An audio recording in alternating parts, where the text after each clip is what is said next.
Kedu uru ọrụ ugbo bara? Ọbụladị nke a kọrọ n'azụ ụlọ, ọbụladị nke a kọrọ n'ịkpa, ebe ọbụla ọ sọkwasị ka ọnya bụ ihe dịka nwa afọ Igbo. Ịma na ndị be anyị na-ekwu okwu wee sị n'ọkwa n'aka aja aja na-ebute ọnụ mmanụ. Ya bụ na onye rụọ orie, arụọ na anwụ erie na ndo. Onye akọtazi ka eko ya esi wee rie igoro nke ndị kọrọ akụ. Enwere ike ijila ego maka na o kwere ịghọta n'ụwa mbụ tupu enwee ego ebipụtaba akwụkwọ ego, enwere ife a na-akpọ were nke a ka inye m nke a. Ya bụ na ọ bụrụ na ị nwere ji, agbata obi gị enwe ede.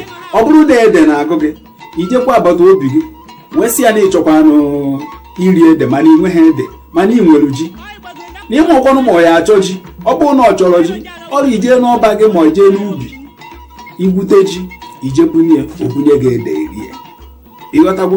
Mana ọ bụrụ na o nweghị nke ị kọtara, kedụzi ka ihe ede ya esi wee gụba gị ije were ji gbanweta ede? Mba, ihe etinye aka na akpa were ego. Ọ bụrụgodo tọrọ wụrụ afọ were ego ayọrọ, iwee jebe n'afịa jegoro ji, ujegoro ede lie. Etu a ka o yedukwa onye agbata obi gị.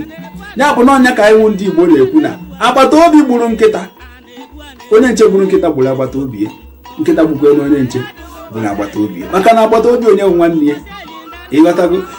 Ya ife anyị na-ekwu n'ụbọchị taata bụ kedu uru ọrụ ugbo bara n'ala Igbo. Echezọkwana na anyị ka nọ n'ụlọ ọrụ mgbasa ozi ndị Igbo Class World, ebe a na-esi ewetara ụlọ ihe gbasara Igbo, omenala Igbo, asụsụ Igbo, ilu Igbo, okwu Igbo, nakwa ebe a na-esi ezipụrụ ụlọ ma na-anabakwara ụlọ ozi si na mba ụwa niile.